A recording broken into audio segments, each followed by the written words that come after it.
ውድ የዝግጅታችን ተከታታዮች እንደምን ሰንብታችኋል?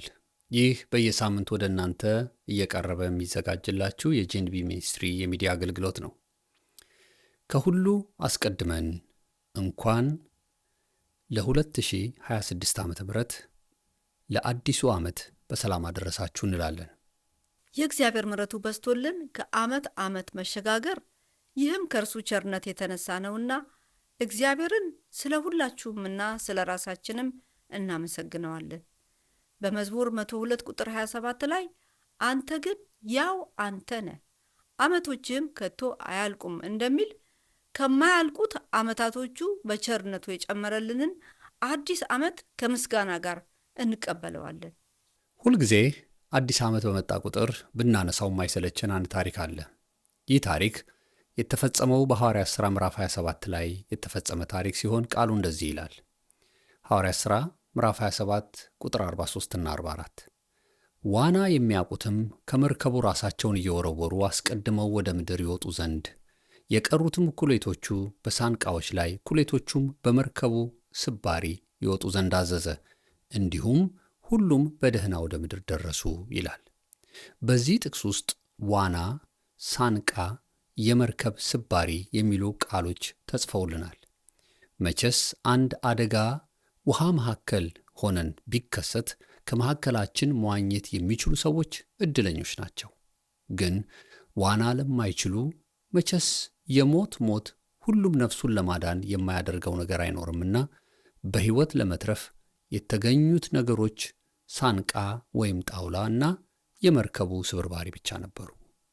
ብዙዎቻችን እንደምናውቀው ውሃ ውስጥ ሰው ጥቂት ነገር ላይም ቢሆን ተንጠልጥሎ የመትረፍ ወይም የመንሳፈፍ እድል አለውና እነዛ መዋኘት የማይችሉ በሙሉ ያገኙት ላይ የተንጠላጠሉ ነፍሳቸውን ማዳን ተያያዙት። መቼስ ሳንቃ ወይም ሰፋ ያለ ጣውላ ያገኘ የታደለው ነው። ነገር ግን ስብርባሪውም ላይ ቢሆን እንደምንም ተንጠልጥለውና ተንሳፈው ሕይወታቸውን አዳኑ። እንዴት ባለ ሁኔታ ያለፈውን ዓመት እንደተሻገራችሁ ራሳችሁ ታውቁታላችሁ። የዚህ ታሪክ ሂደቱ ሳይሆን የታሪኩ ፍጻሜ ግን ዓመት በተለወጠ ቁጥር ይህን ታሪክ ብናነሳው የምንወደው ምክንያቱ ያ ነው። አዎ፣ ዋናተኛውም ዋኝቶ ሳንቃ ያገኘውም በሳንቃ ላይ ተንጠላጥሎ ስብርባሪ እንጨት ላይም እንደምንም ተንጠልጥሎ ብቻ ያም ይህም መጨረሻ ላይ በደህና ደረሱ ተብሎ ተጽፎላቸዋል። በየትኛውም አይነት መንገድ ብትመጡ ሁላችንም በደህና መድረሳችን ታላቅ ነገር ነው። ዋና ስላልቻላችሁ አትቆጩ። ሳንቃ ስላላገኛችሁና እኔ እኮ በስብርባሪ እንጨት ነው እዚህ የደረስኩት አትበሉ። ዋናው በደህና መድረሳችሁ ነው። ደግሞ ዛሬን በደህና ያደረሳችሁ እግዚአብሔር ነገን ያየላችሁ ነገር ቢኖር ነውና የዛሬን በደህና ለመድረሳችሁ እርሱን እያመሰገናችሁ አዲሱን ዘመን ተቀበሉት። ዛሬ ይዘንላችሁ የመጣ ነው መልእክት እግዚአብሔር በዚህ በአዲሱ ዓመት እንደ መርህ ልንጠቀምበት የሚፈልገውን ሐሳብ እንደሆነ እናምናለን።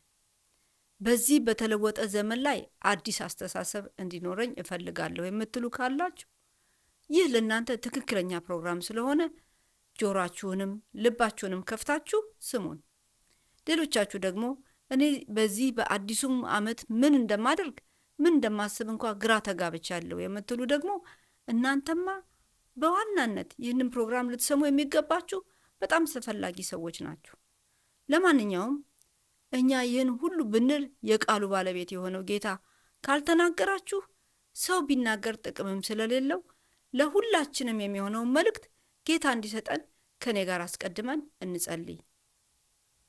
እግዚአብሔር አምላካችን ሆይ ዓመቱን በሙሉ በሰላምህ ጠብቀህ ስላስጨረስከን እናመሰግናለን።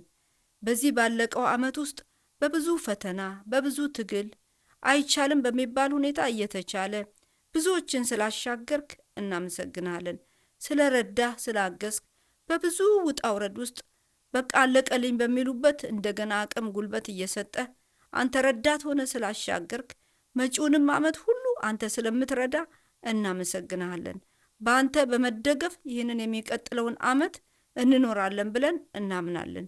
በዚህም በሚመጣው ዓመት ውስጥ ያንተ ፈቃድ እንዲከናወንልን አንተ የመደብክልን ሁሉ እንድናገኝ አንተ በምትመራን እንድንመራ ከየትኛውም ከሚያደናቅፍ ነገር እኛን ወደ ባህር ከቶ ሊያሰምጠን ከሚፈልግ ትግል ሁሉ እንድታድነን መልካምነትህ ከኛ ጋር እንዲሆን መሻገር ባለብን ነገር ሁሉ አእምሯችን ወደ ማስተዋል እንድታመጣ እንዳንሰምጥ ስብርባሪም አይተን እንዳናልፍ በዛም ተንሳፈን እንድናልፍ እንድታግዘን በሁሉ ነገር በቃል ውስጥ ተደግፈን እንድናመልጠው ይሄን ዘመን ትላንት ስለረዳን ያለፈውን ዓመት ስለረዳን መጪውንም ዓመት እንደምትረዳን አምነን በፊትህ እንቀርባለን።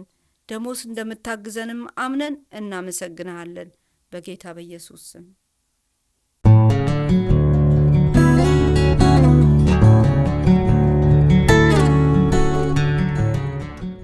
ዛሬ ወደ አሰናዳንላችሁ ልዩ መልእክት ከመሄዳችን በፊት አዘውትር እንደምናደርገው አገልግሎቱን በአንድ የምስጋና ዝማሬ እንጀምራለን። አብራችሁን አምላካችንን እንድታመሰግኑ እናበረታታችኋለን። ከዝማሬው በኋላ ወደ ዋናው ፕሮግራማችን እንሄዳለን። አብራችሁን ቆዩ።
አልፎ ወራት ሳምንት ቀኑ ሲቀየር አልተለወጠም ፈጽሞ የአምላኬ ፍቅር የማያረጅ የማይደክም ወረት የሌለው ማለዳ ማለዳ ሁሌ ምሕረቱ አዲስ ነው። ደስ ይለኝ ብቻ አይደለም የምዘምረው ለሚያዩኝ ሁሉ ስለርሱ የምናገረው ልቤን ሲከፋው ሲያዝንም ያው ነው ምሕረቱ ያበረታኛል ያቆመኛል ዳግም ፊቱ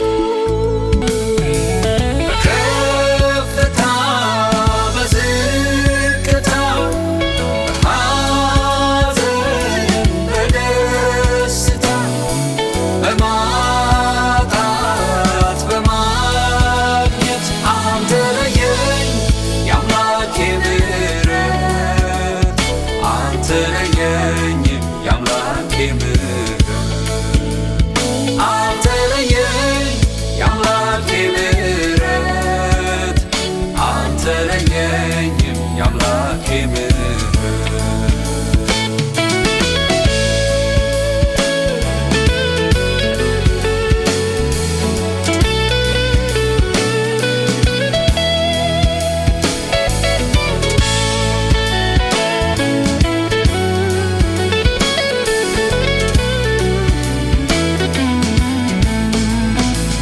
አዟቸው መላእክቶቹን ዙሪያ ይሰፍረዋል እግሮቼ እንዳይሰናከል ይጠብቁኛል አበዛልኝ ምሕረቱን አምላኬ ለኔ አላገኘኝም ቢዞረኝ ክፉ ጠላቴ እገረማለሁ ምሕረቱን ስላበዛልኝ ለአምላኬ ክብር ለስሙ ዘምራለሁ መሽቶ ሲነጋም ምሕረቱን በስቶልኝ ሳየው ምንም ቃል የለኝ ከፍ በል ብቻ ልበለው ከፍታ በዝቅታ በሐዘን በደስታ በማጣት በማግኘት አንተ ለየኝ የአምላኬ ምሕረት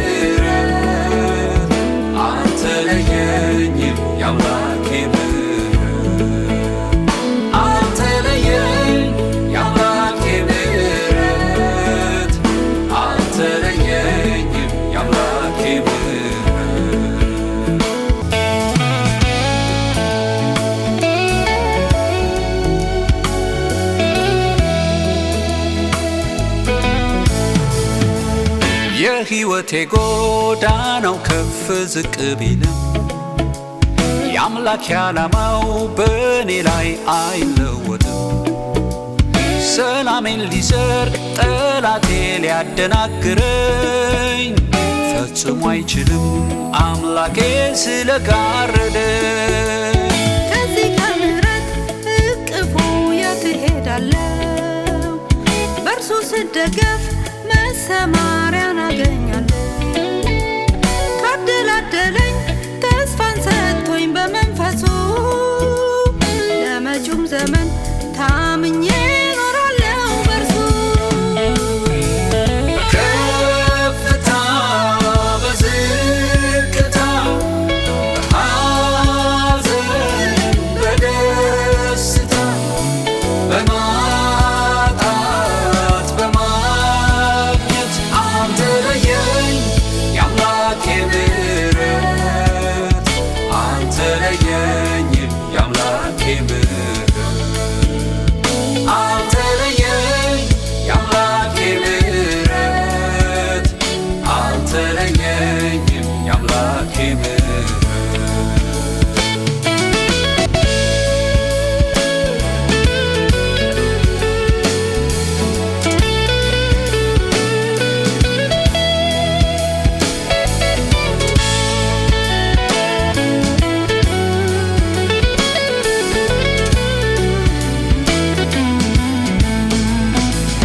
ልብ የሚሰብር አጥንትን የሚሰነጥቅ ሐዘን ቢመጣም በሕይወቴ ተስፋ እንድቆም ልቤን ደግፎ መጽናናቱን ስለሰጠኝ እስቲ ላመስግን ምሕረቱን ስላበዛልኝ። የቀኑ ክፋት ችግሩ ብዙ ነው። መጪውን ዘመን የምታመነው ጌታ ነው። ከዛ ውጭ ከሆንኩ ይሆናል መጨነቅ ትርፌ። ስለዚህ ልረፍ ምሕረቱ ላይ ተደግፌ። በከፍታ በዝቅታ በሐዘን በደስታ በማጣት በማግኘት አልተለየኝ የአምላኬ ምሕረት አልተለየኝም የአምላኬ ምሕረት አልተለየኝ የአምላኬ ምሕረት አልተለየኝም የአምላኬ ምሕረት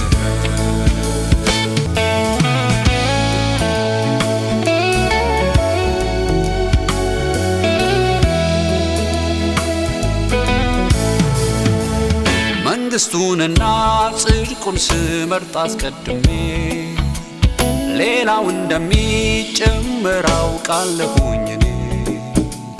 ስለዚህ ማጣትና ማግኘት ብርቅ አይሆንም ስለምደገፍ በምሕረቱ ለዘላለም።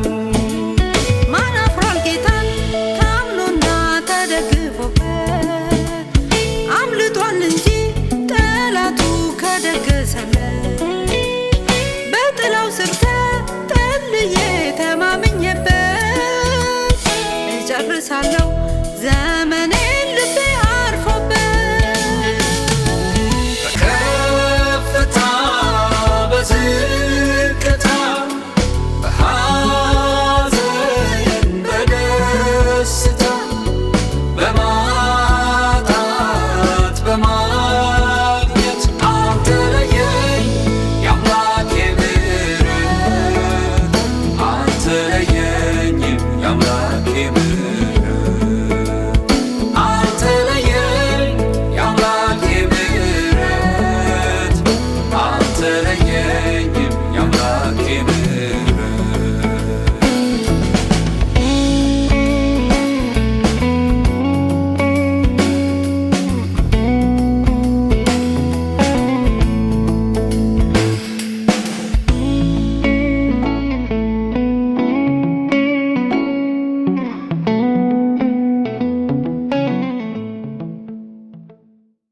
ስለነበረን የዝማሬ ጊዜ ጌታ እናመሰግነዋለን። እውነት ነው። በከፍታም በዝቅታም ያልተለየን የአምላካችን ምሕረቱ ባይበዛልን ኖሮ አንዳችንም እዚህ መድረስ ባልቻልን ነበር። ዛሬን እዚህ የደረስነው ከማንም በልጠንም ከማንም የተሻልን ሆነን አይደለም። የምሕረቱ መገለጫ ስለሆንን የአምላካችንን ስሙን በድጋሚ ከፍ ከፍ እናደርገዋለን።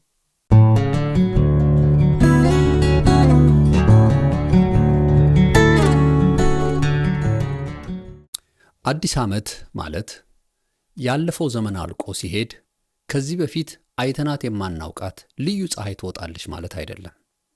አዲስ ዓመት ሲመጣ እኛም ሌሎችም የምናውቃቸውም ሆኑ የማናውቃቸው ሰዎች ተለውጠው ሌሎች የማናውቃቸው ሰዎች ይመጣሉ ማለትም አይደለም።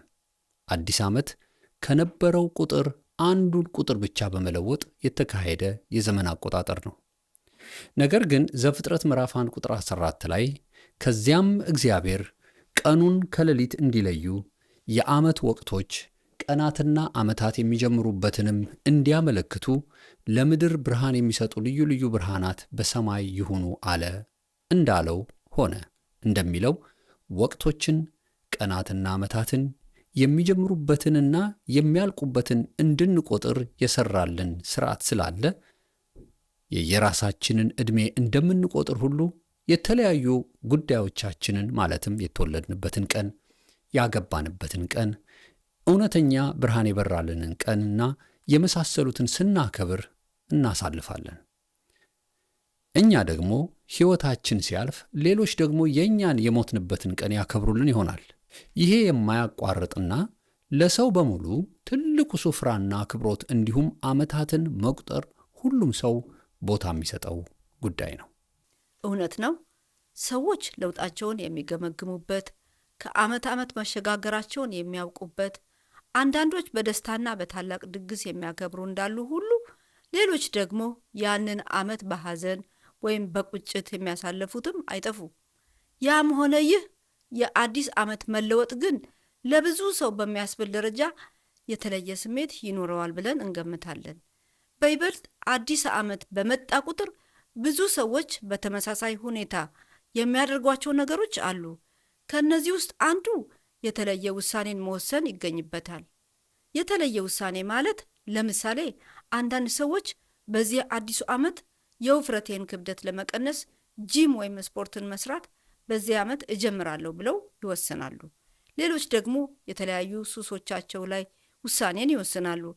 ለምሳሌ ሲጃራ ማጨስ አቆማለሁ፣ መጠጥ እተዋለሁ የመሳሰሉትን ማለታችን ነው። በእርግጥ አንዳንዶች ተሳክቶላቸው ውሳኔያቸው ለውጥን ያመጣል። ብዙዎች ግን ከ1 ወር ወይም ቢበዛ ከ2 እና ከ3 ወር በላይ በውሳኔያቸው መጽናት ያቅታቸዋል። የሚገርማችሁ እዚህ አገር ብዙ የስፖርት መስሪያ ቦታዎች ወይም ጂም የሚሰራባቸው ቦታዎች ሆን ብለው በአዲስ ዓመት የዋጋ ቅናሽ ያደርጋሉ። ያንን የሚያደርጉት ብዙ ሰው ወኔው ስለሚነሳሳ ያንን አጋጣሚ ለመጠቀም ነው። ስለዚህ ዛሬ የምናካፍላችሁ ሐሳብ ልክ እንደ ውፍረት የመቀነስ ውሳኔ የአንድ ሰሞን ሞቅታ አድርጋችሁ እንዳትወስዱት እንፈልጋለን። ዛሬ የምንነጋገርበት ሐሳብ በጣም እንደሚጠቅማችሁ ደጋግመን አንስተናል። እናንተም ጠቀሜታውን ብታምኑበትም ውሳኔው ላይ ከኛ ጋር ካልወሰናችሁ ከመስማማት የማያልፍ ድካም ስለሚሆንብን በእግዚአብሔር ጸጋ እየታገዝን አብረን በውሳኔያችን እንድንጸና ጌታ ይርዳል።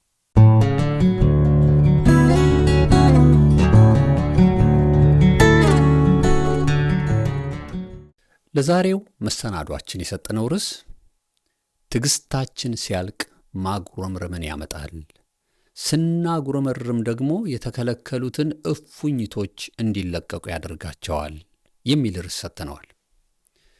ርዕሱን የበለጠ እንድትረዱትና የዚህ ዓመት መርህ የሚሆንልንን ትምህርት የምናገኝበትን የርዕሰ ጉዳያችን ዋና ክፍል የሆነውን ቃል አስቀድመን እናንብበው። ቃሉ የሚገኘው በኦሪት ዘኍልቍ ምዕራፍ 21 ከቁጥር 4 እስከ 9 ይገኛል። አስቀድመን ቃሉን እናንብበው። እንዲህ ይላል። እስራኤላውያን በኤዶም ዞረው ለመሄድ ስላሰቡ ከሆር ተራራ ተነስተው ወደ ቀይ ባሕር በሚወስደው መንገድ ተጓዙ። ይሁን እንጂ ሕዝቡ በመንገድ ሳለ ትዕግስቱ አለቀ። በእግዚአብሔርና በሙሴም ላይ ተነስተው በምድረ በዳ እንድንሞት ከግብፅ ያወጣችሁን ለምንድን ነው? ምግብ የለ፣ ውሃ የለ፣ ይህን የማይረባ ምግብ ሰውነታችን ተጸይፎታል ሲሉ ተናገሩ። በዚህ ጊዜ እግዚአብሔር መርዘኛ እባቦች ሰደደባቸው፣ ሕዝቡን ነደፉ፣ ብዙ እስራኤላውያንም ሞቱ። ሕዝቡም ወደ ሙሴ መጥተው በእግዚአብሔርና በአንተ ላይ በመናገራችን በድለናል፣ እባቦቹን ከእኛ እንዲያርቅልን ወደ እግዚአብሔር ጸልይልን አለ። ሙሴም ስለ ሕዝቡ ጸለየ። እግዚአብሔር ሙሴን እባብ ሰርተህ በእንጨት ላይ ስቀለው፣ የተነደፈውም ሁሉ ወደ እርሱ በማየት ይድናል አለው። ስለዚህ ሙሴ የናስ እባብ ሰርቶ በእንጨት ላይ ሰቀለ። ከዚያም በእባብ የተነደፈ ማንኛውም ሰው ወደ ናሱ እባብ በተመለከተ ጊዜ ይድን ነበር ይላል። ይህንን ታሪክ ከዚህ በፊት በብዙ አይነት መንገድ አንብባችሁት ወይም ሰምታችሁ ይሆናል። ዛሬ እግዚአብሔር ሊያስተምረን የፈለገው ነገር ስላለ የበፊት ዕውቀታችሁን ወደ ጎን አድርጋችሁ ምን አዲስ ነገር እማር ይሆን ብላችሁ በሚጓጓ መንፈስ እንድትሰሙን ከወዲሁ እናሳስባችኋለን። ምክንያቱም ብዙ ጊዜ የብዙዎቻችን ችግር በጣም የምናውቃቸው ነገሮች ላይ ገና ከጅምሩ ይህንንማ አውቀዋለሁ በሚል ሐሳብ ጆሮአችንም ልባችንም ይደፈንና የእግዚአብሔርን ሐሳብ ሳናገኝ ባዷችንን እንመለሳለን። ስለዚህ ጌታ በዚህ ታሪክ ለዓመቱ የሚሆንን ስንቅ እንደሚሰጠን እንመንና እናዳምጥ። የእስራኤል ሕዝብ ኤዶም በሚባል አገር ዞረው ለመሄድ አስበዋል። ስለዚህ ሆር ከሚባለው ተራራ ተነስተው በመጓዝ ወደ ቀይ ባህር በሚወስደው መንገድ ተጉዘው ወዳሰቡበት የተስፋይቱ ምድር ጉዟቸውን መቀጠል ጀመሩ። መቼስ እያንዳንዳችን በተለያዩ ዓላማዎችና አቅጣጫዎች የሕይወት ጉዞ ጀምረናል። የትኞቻችሁ ያሰባችሁበት ቦታ ላይ እንደደረሳችሁ ባናውቅም ግን ሁላችንም ሞት መጥቶ እስከሚወስደን ወይም ጌታ መጥቶ የዓለም ፍጻሜ እስኪሆን ተጓዦች ነን። ታዲያ የእስራኤል ሕዝብ ልክ እኛ የሕይወትን ጉዞ እየተጓዝን እንደሆነ ሁሉ ይህ ሕዝብ ግን አካላዊ ጉዞን ከግብፅ ከጀመረ ዓመታት አልፈውታል። አስቀድሜ ባነበብኩላችሁ ቃል ላይ አንድ ቁልፍ የሆነ ቃል ተጽፏል።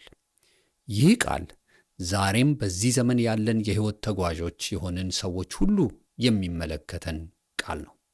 ይህ ቃል ብዙዎችን ያሰናከለ፣ ከጉዞአቸውና ከሩጫቸው የገታ ቃል ነው። በዚህ ቃል ምክንያት የብዙዎች ትዳር የሕይወት ጉዞአቸው ተሰናክሏል። በዚህ ቃል ምክንያት የብዙዎች የሽርክና ንግድ ጉዞአቸው ተሰናክሏል። የብዙ ወላጆች ከልጆቻቸው ጋር የነበራቸው ብዙ ዋጋ የከፈሉበትና ውጤትን ደግሞ የሚጠብቁበት የሕይወት ጉዞአቸው ተሰናክሏል። የብዙ ፍቅረኛሞች የፍቅር ሕይወትንና ጣፋጭ ዘመንን አብረው ለመኖር ያቀዱትን የሕይወት ጉዞአቸውን አሰናክሎባቸዋል። ለመሆኑ ይህ ቃል ምንድን ነው? ይህ ቃል ዘኍልቍ ምዕራፍ 21 ቁጥር 4 ላይ የተጻፈው ቃል ሲሆን ቃሉም እንዲህ የሚል ነው። ይሁን እንጂ ሕዝቡ በመንገድ ሳለ ትዕግስቱ አለቀ የሚል ቃል ነው። መቼስ ብዙ ነገር ፍጻሜን የሚያገኘው በትዕግስት ነው። ትዕግስት የሚለው ቃል ለማናችንም አዲስ ቃል አይደለም። ትዕግስት የሚለው ቃል ውስጥ ብዙ ነገሮች እንዳሉ አስተውላችሁ ታውቃላችሁ? ለምሳሌ ትዕግስት የሚለው ቃል ውስጥ ዓመታት፣ ወራት፣ ሳምንታት፣ ቀናት፣ ሰዓታት፣ ደቂቃዎች፣ ሰከንዶች አሉበት። ለዓመታት ጠብቃችሁ በአንድ ደቂቃ ትዕግስት ማጣት ያን ሁሉ ዓመት ስትጠብቁት የነበረውን ነገር በዛች ደቂቃ ውስጥ ልታጡት ትችላላችሁ። ስለዚህ ትዕግስት ማለት ተራ ቃል ወይም ተራ ሐሳቢ አይደለም። እስቲ ቆም ብላችሁ አስቡ። መቼና ምንድን ነው ለትንሽ ባለመታገሳችሁ ያመለጣችሁ ወይም ያጣችሁት ነገር ምንድን ነው? እንደውም አንዳንድ ጉዳዮች እስከ ዛሬ ድረስ ዋጋ እያስከፈለን ያለን ሰዎችም እንኖራለን። በዛሬው የመነጋገሪያው የመጽሐፍ ቅዱስ ክፍላችን ውስጥ የእስራኤል ሕዝብ ትዕግስቱ አለቀ። ውድ የዝግጅታችን ተከታታዮች፣ ልክ ሰው ትዕግስቱን ሲያጣ ምን እንደሚከተለው ታውቃላችሁ አይደል? አዎ፣ ልክ ሰው ትዕግስቱ ሲያልቅ ወዲያው ማጉረምረም ውስጥ ይገባል። ልክ ስናጉረመርም ደግሞ ያለንን ነገር የለኝም ማለት እንጀምራለን፣ ወይም ያለንን ነገር እናራክሳለን። ይህንን ሁኔታ እስቲ በደንብ አስተውላችሁ ራሳችሁ መርምሩበት። ምክንያቱም የእስራኤል ሕዝብ ምድረ በዳ ሲጓዝ እግዚአብሔር ምንም ያጎደለበት ነገር አልነበረም። ኦሪት ዘዳግም ምዕራፍ 2 ቁጥር 7 ላይ እንደተጻፈው እንደዚህ ነው። አምላካችሁ እግዚአብሔር በእጃችሁ ሥራ ሁሉ ባርኳችኋል። በዚህ ጭልጥ ባለው ምድረ በዳ ባደረጋችሁት ጉዞ ጠብቋችኋል።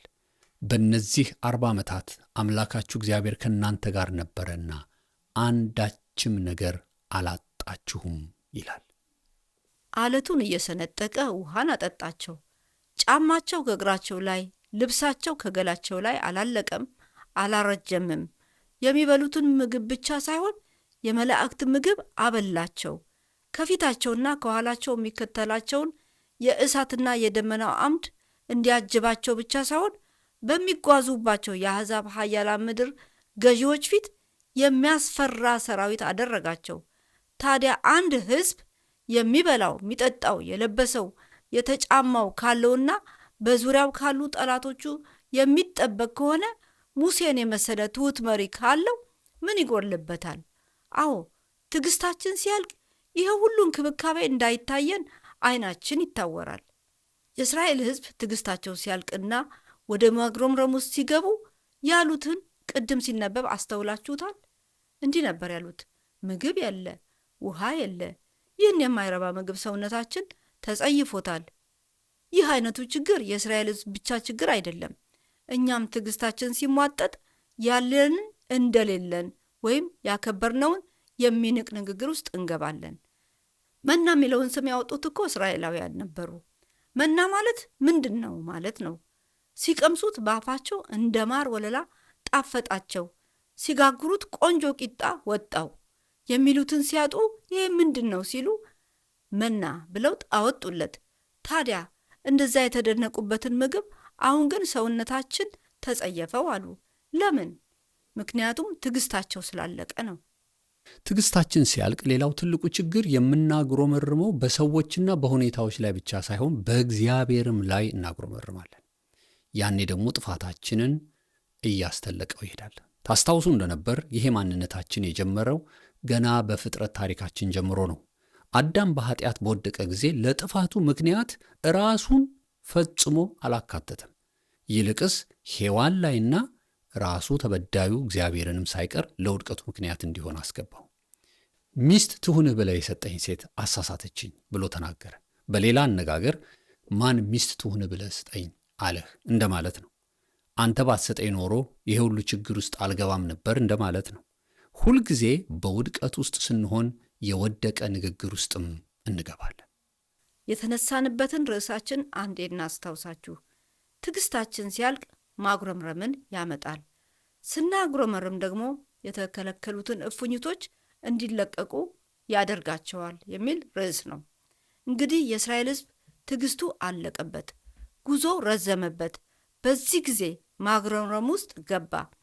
የሚያጉረመርመው ደግሞ በሚመራው ሙሴ ላይና በአምላኩ ላይ ማጉረምረም ጀመረ። በርዕሳችን ላይ እንደተመለከታችሁት ስናጉረመርም የተከለከሉት እፉኝቶች እንዲለቀቁ እናደርጋቸዋለን የሚል ርዕስ አለበት። ይህ ማለት ምን ማለት ነው? ለመሆኑ እፉኝቶች ምንድን ናቸው? እፉኝቶች ኃይለኛና መርዛማ እባቦች ናቸው። አንዳንዶቹ ቁመታቸው ረጃጅም ሆኖ ቀጭን ሲሆኑ፣ ሌሎቹ ደግሞ አጫጭርና ወፍራሞች ናቸው። እንደነዚህ አይነት እፉኝቶች ወይም እባቦች በአለታማና ከባድ ሙቀታማ በሆኑ ቦታዎች ውስጥ ይገኛሉ። ታዲያ እነዚህ እባቦች ምንድን ነው የከለከላቸው ብለን እንጠይቅ። ለዚህ ምላሽ ለማግኘት አንድ ማወቅ ያለብን ነገር አለ። በዘሁልቅ ምዕራፍ 21 ላይ የእስራኤል ሕዝብ ወደ ከናን በሚያደርጉት ጉዞ ላይ ዘሁልቅ 21:4 ላይ እስራኤላውያን በኤዶም ዞረው ለመሄድ ስላሰቡ ከሆር ተራራ ተነስተው ወደ ቀይ ባህር በሚወስደው መንገድ ተጓዙ የሚል ቃል አለ። ይህ መንገድ ወደ ኤዶም የሚወስድ መንገድ ነው። ታዲያ በእባብ የተነደፉት ከሆር ተራራ ተነስታችሁ በቀይ ባህር በሚወስደው መንገድ ኤዶም ከመድረሳችሁ በፊት ባለው ቦታ ላይ ነው። ይህ ቦታ በዘውልቅ 21 ላይ ስሙ ባይጠቀስም በእስራኤላውያን የታሪክ መጽሐፍት ላይ አሬቫ ተብሎ የሚጠራ ሸለቆ ነው። እንደውም ይህ ሸለቆ ስፍራው እስከ ዛሬ ድረስ የጊንጦች ሸለቆ ይባላል። በጣም ጨለማና አለታማ እንዲሁም የተለያዩ እባቦችና ጊንጦች የሚበዙበት ነው። በዚህ መንገድ በኩል ለምን እግዚአብሔር ሕዝቡን እንደመራው ይገርማል። የእስራኤል ሕዝብ እስካላጉረመረመ ድረስ እባቦቹና የሚናደፉት በሙሉ ጥግ ጥጋቸውን ይዘው ሕዝቡን እንዳይተናኮሉ ተደርገው ነበር ማለት ነው። ይሄንን አይነት አሰራር እግዚአብሔር ሕዝቡን በሚመራበት ጊዜ ሁሉ በተደጋጋሚ አድርጎታል። ለምሳሌ በዮርዳኖስ ሆነ በቀይ ባህር መካከል ሕዝቡ ሲሻገር ውሃው እንደ ግድግዳ ሆኖላቸው ነበር። እግዚአብሔር እንደዚህ ባለ ታላላቅ ተአምራት ሕዝቡን ያሻገረበት ጊዜ ብዙ ጊዜ ነው። ውሃውን እንደ ግድግዳ ያደረገ እግዚአብሔር እፉኝቶቹንም ወይም እባቦቹን ከልክሏቸው ነበር ብሎ ለመቀበል የሚያዳግት አይመስልም። የእስራኤል ሕዝብ እስካላጉረመረመ ድረስ እባቦቹና የሚናደፉት በሙሉ ጥግ ጥጋቸውን ይዘው ሕዝቡን እንዳይተናኮሉት ተደርገው ነበር ማለት ነው። ነገር ግን ሕዝቡ ዘኍልቍ ምዕራፍ 21 ከቁጥር 4 እስከ 6 ላይ ልክ ሲያጉረመርሙ ተናዳፊዎቹ ከየተከለከሉበት ወጡ። ቃሉ እንደዚህ ይላል። እስራኤላውያን በኤዶም ዘውረው ለመሄድ ስላሰቡ ከሆር ተራራ ተነስተው ወደ ቀይ ባህር በሚወስደው መንገድ ተጓዙ። ይሁን እንጂ ሕዝቡ በመንገድ ሳለ ትዕግስቱ አለቀ። በእግዚአብሔርና በሙሴም ላይ ተነስተው በምድረ በዳ እንድንሞት ከግብፅ ያወጣችሁ ለምንድን ነው? ምግብ የለ፣ ውሃ የለ፣ ይህን የማይረባ ምግብ ሰውነታችን ተጸይፎታል ሲሉ ተናገሩ። በዚህ ጊዜ እግዚአብሔር መርዘኛ እባቦች ሰደደባቸው፣ ሕዝቡንም ነደፉ፣ ብዙ እስራኤላውያንም ሞቱ ይላል። አካባቢው በእባብና በተናዳፊ ጊንጦች የሞላ ነው። በእንደዚህ አይነት ቦታ ላይ ሆኖ ማጉረምረም መርዘኞቹን ከየተደበቁበት ያስወጣል። ነገር ግን በምስጋና ቢታለፍ ተናዳፊውም እንደተከለከለ ይቀሩ ነበር ማለት ነው። ይሄ ትልቅ አስተማሪ የሆነ ቃል ነው። እስቲ ወደ ቀጣዩ ሐሳብ ማለትም ንስሐ በመግባታቸው ስለሆነው የመፍትሄ ሁኔታ ከመነጋገራችን በፊት ጥቂት ከራሳችን ሕይወት ጋር እያገናኘን እንወያይበት። በሕይወት ጉዟችን ላይ ታግሰን እንዳንጨርስ ትዕግስታችንን የሚያስጨርሱ ነገሮች እንዴት እናልፋቸዋለን? ከዚሁ ጋር አያይዘን በሕይወት ጉዟችን ላይ የተከለከሉልን ብዙ ተናዳፊዎች አሉ። ስናጉረመርም ተናዳፊዎቹ ወጥተው የበለጠ ማጉረምረም ውስጥ ይከቱናልና ምን እናድርግ የሚሉትን ጥቂት እንነጋገርባቸው። እንግዲህ ታሪኩን ብዙ ስላልነው መድገም ባያስፈልግም የዝግጅታችን ተከታታዮች እንደሚገባቸው ተስፋ አረጋለሁ። ያ ቦታ በእባቦች፣ በጊንጦች፣ በተናዳፊዎች የተሞላ ቦታ ነው። እውነት ነው። ስናየው አሁን እንደው ያው ወደ ተግባራዊነት ወደ አፕሊኬሽኑ ስለምንገባ ይሄ አሁን ያለንበት ዘመን ሁሉ ነገር ተናዳፊ ነው። ሁሉ ነገር በቤተሰብ፣ በመስሪያ ቤት፣ በምንኖርበት በአካባቢ፣ በሀገር፣ በጎሳ፣ በምንም በፖለቲካ በምንም ብታየው ተናዳፊ ብዙ ነገር አለ፣ ሚናደፋል። ስለዚህ ከዚህ ከተናዳፊው የምናመልጠው እግዚአብሔርን እያመሰገንን በኋላ እናየዋለን የመፍትሄውን ሐሳብ የተሰቀለውን እያየን ብቻ ካልሄድን ብዙ ተከልክሎልን ነው እና ይገርምሻል አንዳንዴ ችግሩ እንዳለ ነው፣ እኛን ግን ሳይነካን የምናልፈው ለካ ከጌታ ጋር ስለሆነን ነው። ከዛ ጋር እስካልሆንን ጊዜ ግን በቃ በዚህኛው ስንነጫነጭ በዚህኛው ስንነጫነጭ የባሰ ሲሄድ ነው የምናየው። አዎ። እና የእስራኤል ልጆች በዛ ምንም በሌለበት በሚመስል እየሄዱ በድንገት እንግዲህ አሁን ለእኛ ያንን ቦታ አሁን ማወቃችን ይሄ ኤርቫ ሸለቆ የሚባለው ጸጥ ያለ ነው የሚመስለው። በቃ ህዝቡ እየሄደ ነው። ግን እንደውም በኋላ እኮ እንዲጠፉልን በቃ ነው መጥፋት አይችሉም፣ መሄጃ የላቸውም። ቦታቸውን የመጣችሁት እናንተ ስላጉረመረማችሁን የተለቀቁት ነገር ነው እና የሚሻለው እነሱ የትም አይሄዱም፣ እናንተ የተሰቀለውን እያያችሁ ብቻ ነው የምትድኑት ተባሉ። ይሄ በጣም አስተማሪ ነገር ነው እና አንድ ጥቂት ማጉረምረም ውስጥ ስንገባ የበለጠ ሌላ ማጉረምረም ውስጥ ነው የምንገባው የሚለውን ሐሳብ እየተጓተተ ይመጣል። ማጉረምረም ራሱ አንዱን ሐሳብ ሌላ ሐሳብ ጎትቶ ይዞት ያመጣዋል። በጣም እንድናጉረመረም የሚያደርገንን እየመጣ ጉድለትን የሚያሳየንን ማሸነፍ የምንችለው አሁን እንደተባለው የተሰቀለውን ስናይ ነው። ለእኛ ዋጋ የከፈለውን ስናይ ብቻ ነው። እያጉረመረምን በቀጠልን ቁጥር እየተነደፍን፣ እየተጎዳን፣ እየቆሰልን፣ እየታመምን፣ እየተሰቃየን እንሄዳለን። ብዙ ጊዜ ይሄን አንነቃም፣ አናስተውለውም። ለምንድን ነው እንደዚህ መሰቃየው እኔ ነው የምንለው? እያጉረመረምን እስከሆነ ይሄ በዛብን መጠየቅም አለብን፣ ራሳችንን መፈተሽ አለብን።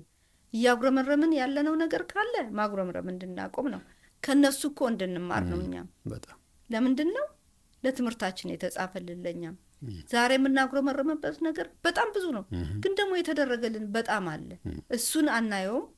ሁሌ የምናተኩረው ጉድለት ላይ ስለሚሆን ጉድለታችን ላይ ባተኮርን ቁጥር ደግሞ የመከራችን ዘመን፣ የመነደፋችን ዘመን፣ የመወጋታችን ዘመን፣ የመታመማችን፣ የመቁሰላችን ዘመን ይበዛል። እግዚአብሔር አይናችንን ያብራልን እንጂ በእንደዚህ አይነት የማጉረምረም ህይወት አናሸንፈውም። ህይወትን ኑሮን አናሸንፈውም። ትንሽም ካለን በቃ እግዚአብሔር ሆይ ተመስገን፣ ያለኝ ይበቃኛል፣ በዚህም አመሰግናለሁ እያልን ስላለን ጥቂቷ ነገር ብናመሰግነው ሌሎችን ለማየት አይናችን ይበራልናል። አሜን።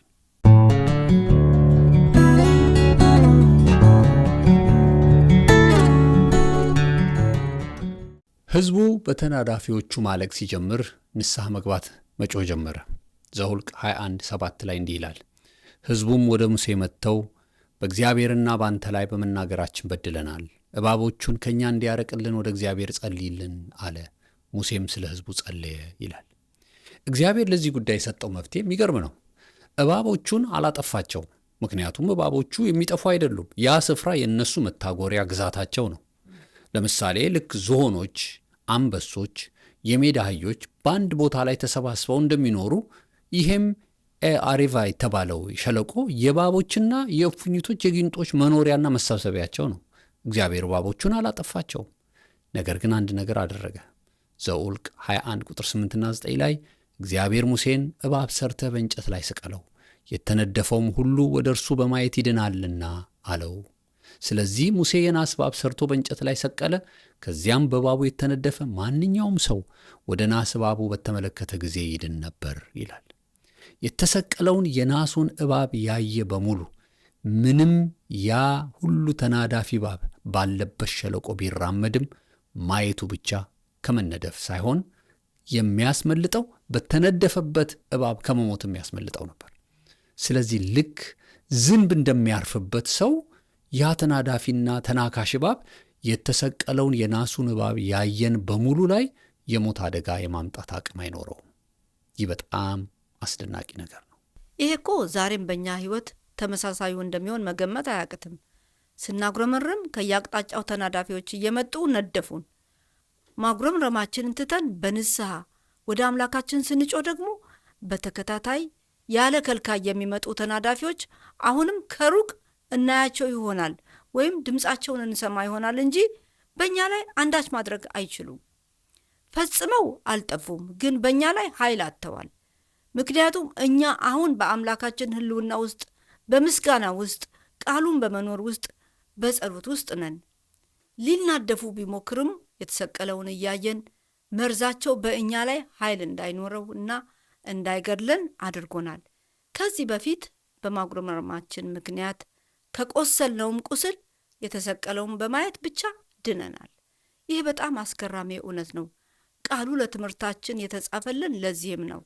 ዛሬም ይህ መርህ ይሰራል። በእርግጥ ብዙ ነገሮች አልሆኑልን ይሆናል። ገና ያልተመለሱልን የጸሎት ርዕሶች አሉን። ልባችን የሚያስቆዝም፣ የሚያሳዝን፣ የሚያበሳጨንም ነገር በዙሪያችን አለ።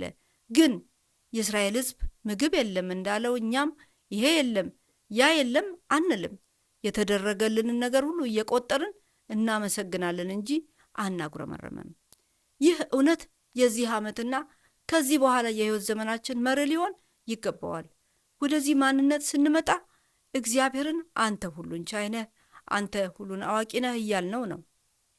በማጉረምረም ውስጥ ልንገባ ስንል ሆን ብለን ትንሹንም ትልቁንም ነገር አንዱንም ሳናስቀር በረከታችንን መቁጠር እንጀምር።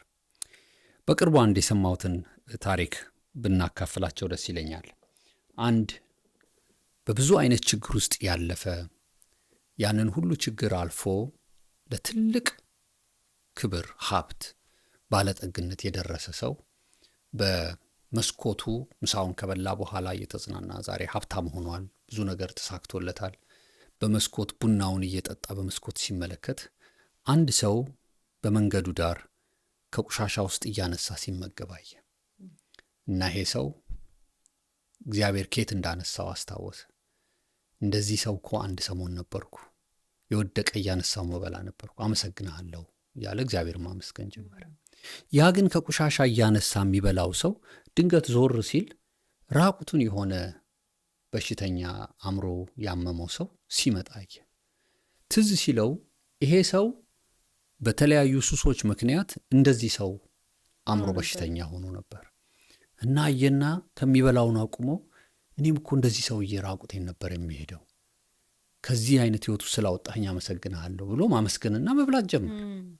ያ አእምሮ በሽተኛው ሰውዬ ራቁቱን ነው ዝም ብሎ እየሄደ እያለ መኪናው ፍሬን የበጠሰ ትልቅ መኪና ሮጦ መጣና እሱን ሊገጨው ብሎ ተሽከርክሮ ሌላ ሰው ገጨ።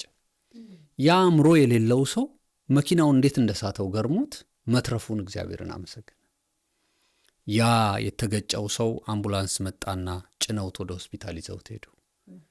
ወደ ሆስፒታል ሲገባ አንድ ሰው ከሆስፒታል ውስጥ በቃሬዛ ሆኖ ሞቶ ሲወጣ እና ይሄ የተገጨው ሰው ምን አለ? ትንሽ አደጋ ነው የደረሰብኝ፣ ብሞትስ ኖሮ ብሎ እግዚአብሔርን አመሰገነ። የሚያሳዝነው ነገር ያ በቃሬዛ ላይ ያለው ሰው ግን እግዚአብሔርን ማመስገን አልቻለም። ምክንያቱም እስትንፋሱ ከሱ ወጣለች። ለዚህ ነው እግዚአብሔር ቃል እስትንፋስ ያለው ሁሉ እግዚአብሔርን ያመስግን የሚለው። እንድናመሰግን የምንችልበት አትሊስት አንድ እስትንፋስ አለችን ማለት ነው። እና በማንኛውም አይነት ሁኔታ ውስጥ ብንሆን እንግዲህ ይሄ ነው ማጉረምረም የሚለውን ሐሳብ ስናስብ በቃ ይሄንን ነው ልናስብ የሚገባን የሚለው በጣም ልቤን የነካው ታሪክ ስለሆነ ነው። እውነት ነው። እስትንፋስ ካለን ስላለን ነገር እየቆጠርን ብናመሰግነው እግዚአብሔርን እናከብረዋለን። ግን ከሌለን በቃ የለንም፣ አልቆልናል። እና እነዚህ እያንዳንዳቸው አሁን ያወራህን ሰዎች በጣም አስተማሪ ናቸው። ስላላቸው ነገር ባለፈው ኖሯቸው አተውት ግን ይሄ ያለኝ አሁን እያሉ እየቆጠሩ ባመሰግኑበት ያስተምሩናል። እኛ ደግሞ ሁሉ ነገር ኖሮን ትንሽ ነገር ጎሎን ብዙ ነገር እንደጎደለው ሰው ይሆንን እግዚአብሔርን እያመሰገንን እያማረርን ሰላማችንን እያጣን ደስታችንን እያጠፋን ተጠያቂዎቹ ምን ሆነው እኛው ራሳችንን። ስለ ትንሿ ነገር ማመስገን ራሳችንን ካላስለመድ ነው ምንም ምስጋና እንዲሁ አይመጣም፣ ደስታ እንዲሁ አይመጣም። ደግሞ ስናጉረመርም መጸለይ ያቅተናል፣ ስናጉረመርም መዘመር ያቅተናል። በቃ ስናጉረመርም እግዚአብሔርን ማሰብም አንችልም፣ እምነታችን ከውስጥ ይጠፋል። ለዚህ ነው እንግዲህ አሁን ልክ የማጉረምረም ነገር ሲጀምረን ምስጋናችንን መቁጠር የግድ ነው። በቃ ማስገደድ ነው። አዎ ማስገደድ አለብን። ትክክል ነው።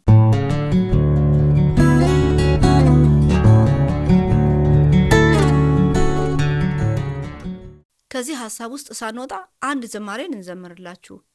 መቼ ሰይጣን ሁልጊዜ የጎደለን ነገር እንጂ የሞላ ነገር እንዲታየን አይፈልግም።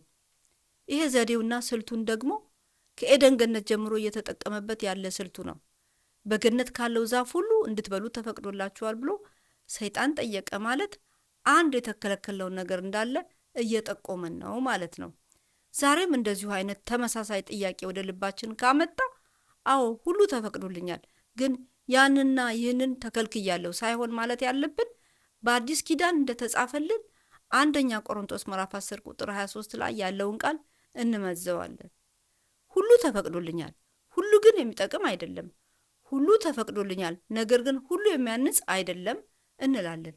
ስለዚህ ንግግራችን ስለተፈቀደልንና ስላልተፈቀደልን ነገር ሳይሆን የኛ እርካታ በተፈቀደልንና በተከለከልነው ነገር ጉዳይ ላይ ሳይሆን ከአምላካችን ጋር ያለን ሕይወት እና ኑሮ በቂያችን እንደሆነ ማወቃችን ላይ ብቻ ነው። ስለዚህ በቀጣዩ ዝማሬ ምላሻችንን እናጸናለን፣ ባርኮታችንን እንቆጥራለን። ይህ ያ ጎሏል እያለ ጠላት እንዳይከሰን እኛም የለም ከሚሉት አጉረምራሚዎች ተራ ወጥተን በማመስገን ሕይወት ውስጥ ጉዟችንን እየቀጠልን የተከለከሉት ተናዳፊዎች እንደተከለከሉ እኛ ጉዟችንን ቀጥለን እግዚአብሔር ወዳሰበልን እንደርሳለን። አሁን ወደ ዝማሬው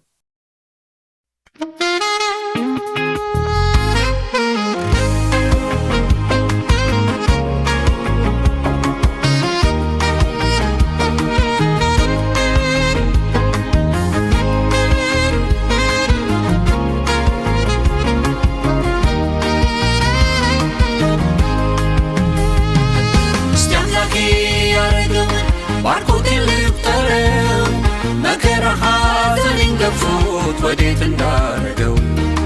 ይህ አልሆነም ያም አልሆነም ብሎ ላስጨነቀኝ እኔም ደግሞ በተራዬ ይህም ሆኗል ያኛም ሆኗል እያልኩኝ ባርኮቴን ስቆጥር ድል ይሆንልኛል። እስቲ አምላኬ ያረገውን ባርኮቴን ልቁጠረው። መከራ ሐዘኔን ገፉት ወዴት እንዳረገው። ይህ አልሆነም ያም አልሆነም ብሎ ላስጨነቀኝ እኔም ደግሞ በተራዬ ይህም ሆኗል ያኛም ሆኗል እያልኩኝ ባርኮቴን ስቆጥር ድል ይሆንልኛል። አቤኔዘር እግዚአብሔር ረዳኝ፣ አቤኔዘር እግዚአብሔር ረዳኝ፣ አቤኔዘር እግዚአብሔር ረዳኝ። የትናንቱን ካሻገረኝ የዛሬውን ምን አሰጋኝ? ለነገውም እርሱ አለኝ። አቤኔዘር እግዚአብሔር ረዳኝ፣ አቤኔዘር እግዚአብሔር ረዳኝ፣ አቤኔዘር እግዚአብሔር ረዳኝ። የትናንቱን ካሻገረኝ የዛሬውን ምን አሰጋኝ? ለነገውም እርሱ አለኝ። ባርኮቴን ስቆጥረው ዘምር ዘምር ይለኛል፣ ባርኮቴን ስቆጥረው ዘምር ዘምር ይለኛል። ያዘነው ልቤ ይጽናናል፣ ተስፋና እምነት ይሞላል፣ ከሸለቆው ይወጣል። ያዘነው ልቤ ይጽናናል፣ ተስፋና እምነት ይሞላል፣ ከሸለቆው ይወጣል።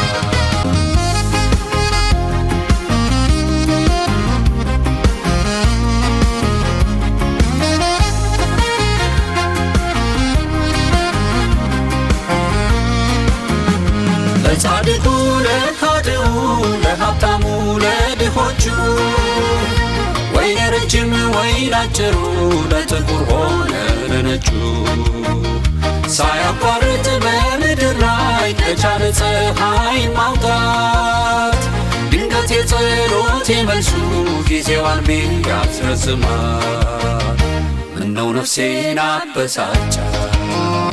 ሥጋዬማ ሁልጊዜ ማኩረፍ ልማዱ ነውና መንፈሴ ከውስጥ ውስጡ ይቆጥራል የእርሱን ሥራ። የእርሱ ይሻላል ሥጋዬ ካፈር ያፈር ነው፣ መንፈሴ ግን ከስትንፋሱ የራሱ የእግዚአብሔር ነው። ከእርሱ ጋር እኔም ልቆጥር በረከቴን ወስኛለሁ። እስቲ አምላኬ ያረገውን ባርኮቴን ልቁጠረው። መከራ ሐዘኔን ገፉት ወዴት እንዳረገው። ይህ አልሆነም ያም አልሆነም ብሎ ላስጨነቀኝ እኔም ደግሞ በተራዬ ይህም ሆኗል ያኛም ሆኗል እያልኩኝ ባርኮቴን ስቆጥር ድል ይሆንልኛል። እስቲ አምላኬ ያረገውን ባርኮቴን ልቁጠረው። መከራ ሐዘኔን ገፉት ወዴት እንዳረገው። ይህ አልሆነም ያም አልሆነም ብሎ ላስጨነቀኝ እኔም ደግሞ በተራዬ ይህም ሆኗል ያኛም ሆኗል እያልኩኝ ባርኮቴን ስቆጥር ድል ይሆንልኛል። አቤኔዘር እግዚአብሔር ረዳኝ፣ አቤኔዘር እግዚአብሔር ረዳኝ፣ አቤኔዘር እግዚአብሔር ረዳኝ። የትናንቱን ካሻገረኝ የዛሬውን ምን አሰጋኝ? ለነገውም እርሱ አለኝ። አቤኔዘር እግዚአብሔር ረዳኝ፣ አቤኔዘር እግዚአብሔር ረዳኝ፣ አቤኔዘር እግዚአብሔር ረዳኝ። የትናንቱን ካሻገረኝ የዛሬውን ምን አሰጋኝ? ለነገውም እርሱ አለኝ። ባርኮቴን ስቆጥረው ዘምር ዘምር ይለኛል፣ ባርኮቴን ስቆጥረው ዘምር ዘምር ይለኛል። ያዘነው ልቤ ይጽናናል፣ ተስፋና እምነት ይሞላል፣ ከሸለቆው ይወጣል። ያዘነው ልቤ ይጽናናል፣ ተስፋና እምነት ይሞላል፣ ከሸለቆው ይወጣል። ባርኮቴን ስቆጥረው ዘምር ዘምር ይለኛል፣ ባርኮቴን ስቆጥረው ዘምር ዘምር ይለኛል። ያዘነው ልቤ ይጽናናል፣ ተስፋና እምነት ይሞላል፣ ከሸለቆም ይወጣል። ያዘነው ልቤ ይጽናናል፣ ተስፋና እምነት ይሞላል፣ ከሸለቆም ይወጣል።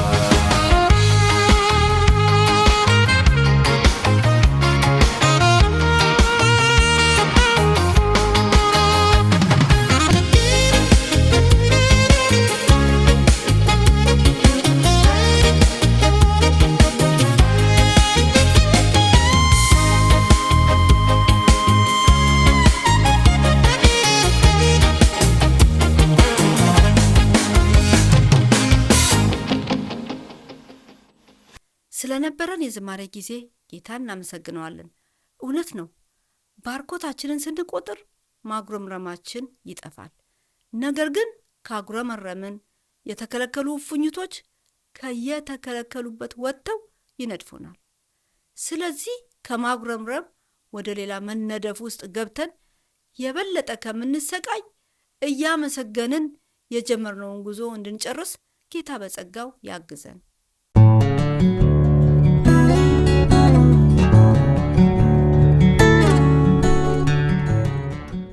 ዛሬ በመሰናዷችን ጅማሬ ላይ በዋናነት ለማጉረምረማችን ምክንያት የነበረውን ትዕግስት ስለማጣት አንስተን ነበር።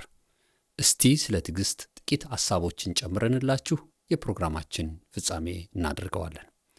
አስቀድመን አንስተንላችሁ እንደነበረው ትዕግስት ውስጥ በዋናነት ጊዜ የሚባል ዋና ነገር አለ። ያ ጊዜ በሚባለው ጉዳይ የዓመታት፣ የወራት፣ የሳምንታት፣ የሰዓታት፣ የደቂቃዎችና የሰከንዶች ጉዳይ ሊሆን ይችላል። 10 ዓመትና ከዛ በላይ በትዕግስት ሲጠብቅ የነበረን ጉዳይ በትንሽ ደቂቃ ትዕግስት ማጣት ያን ሁሉ ዘመን የጠበቅነውን ልናጣ እንችላለን። አንደኛ ሳሙኤል 13:8 ላይ ያለው ቃል ስናነብ ንጉሥ ሳኦል ከፍልስጤማውያን ጋር ሊዋጋ በገባ ጊዜ ነቢዩ ሳሙኤል መጥቶ ለእግዚአብሔር መሥዋዕት እስኪሰዋለት ድረስ 7 ቀናት እንዲጠብቅ ታዞ ነበር። ነገር ግን ሳሙኤል በተባለው ጊዜ ውስጥ ሳይመጣ ዘገየ። ሕዝቡም መበታተን ጀመሩ። በዚህ ጊዜ ሳኦል ትዕግስቱ አልቆ ሳሙኤል ብቻ እንዲያቀርብ የተገባውን መሠዊያ ንጉሡ ሳኦል ራሱ ሊያቀርበው ወሰነ። በዚህ ጊዜ አንደኛ ሳሙኤል 13:9 ላይ እንደምናነበው ሳሙኤል ሲመጣ ሳኦልን ተቆጣው።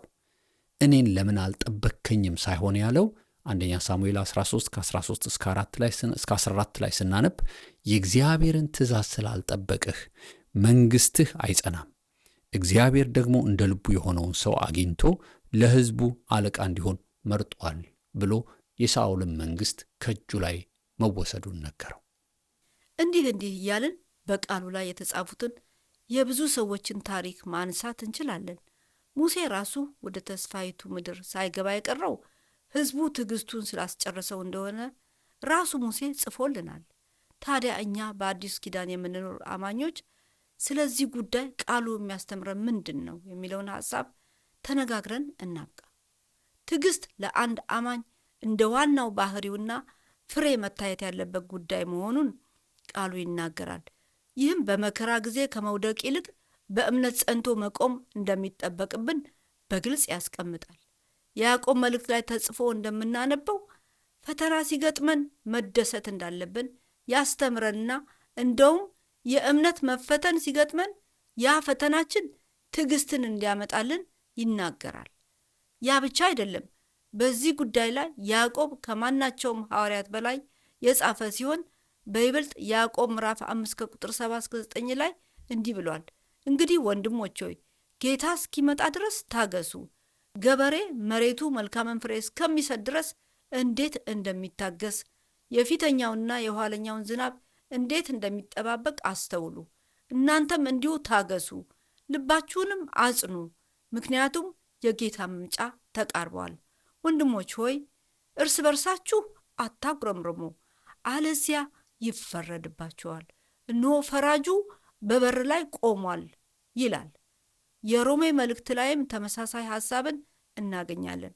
ያም መከራ መጽናትን፣ ጽናት ደግሞ ተስፋን እንደሚያስከትል በሮሜ መልእክት ምዕራፍ 5:3-4 ላይ ስናነብ እናገኛለን።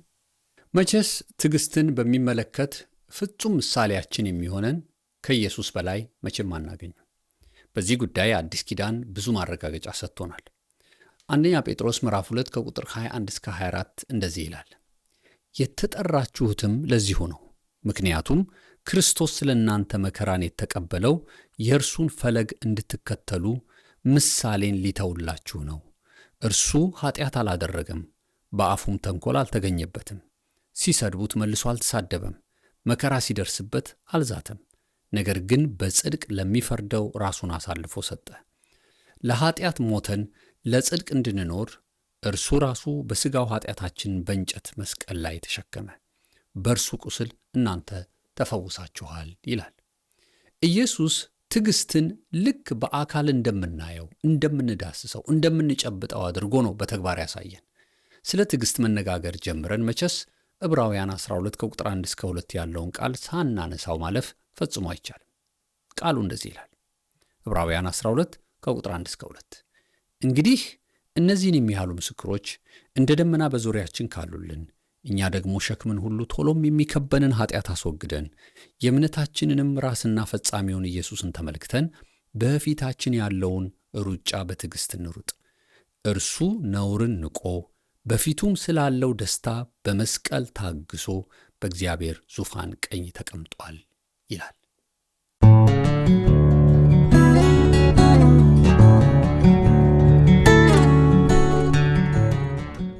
እንግዲህ ውድ የዝግጅታችን ተከታታዮች በዚህ አዲስ ዓመት ውስጥ ምን እናድርግ? ለዚህ ጥያቄ እስካሁን ስንወያይ የነበረውን የሚያስርልን 2 ነጥቦችን እንገራችሁ።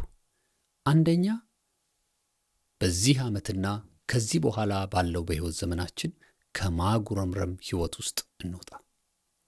ሁለተኛ ደግሞ ታግሶ ምሳሌ የሆነልንን የትዕግስት ምሳሌያችን የሆነልንን የተሰቀለልንን ኢየሱስን ብቻ እንመልከት።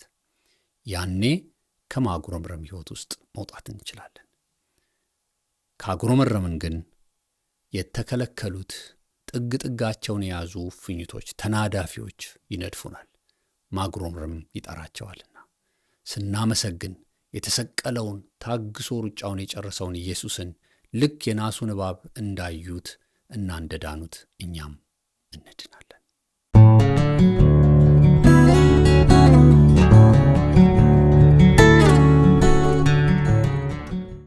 እንግዲህ ያነሳነው ሐሳብ በጣም ከባድ ሐሳብ ነው። እኛንም የሚመለከቱንም ሁሉ የሚመለከት ነው። እግዚአብሔር በዚህ ዓመት ማጉረምረምን ከውስጣችን እንዲያወጣ፣ ምንም እንድናጉረመርም የሚያደርጉ ነገሮች ቢገጥሙንም በምስጋና ቅድም እንዳልነው በረከታችን ብቻ እየቆጠርን እንድንሄድ እግዚአብሔር እንዲረዳን ለእኛም ለሚሰሙንም ጸሎትን እንድናደርግ።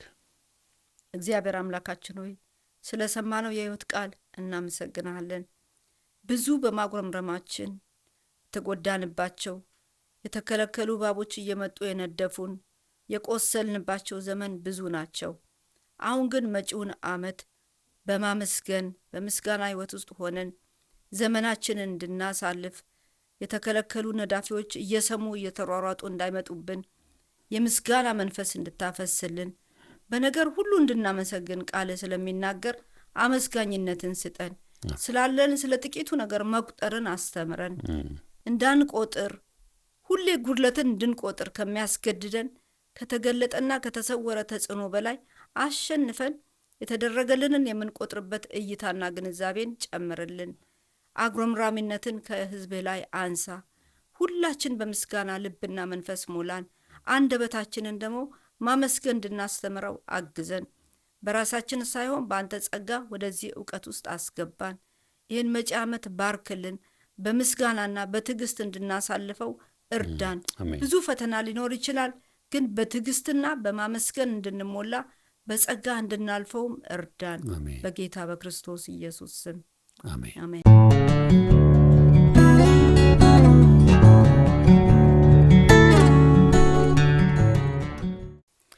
ውድ የዝግጅታችን ተከታታዮች ስለነበረን ጊዜ እግዚአብሔርን እጅግ አድርገን እናመሰግነዋለን።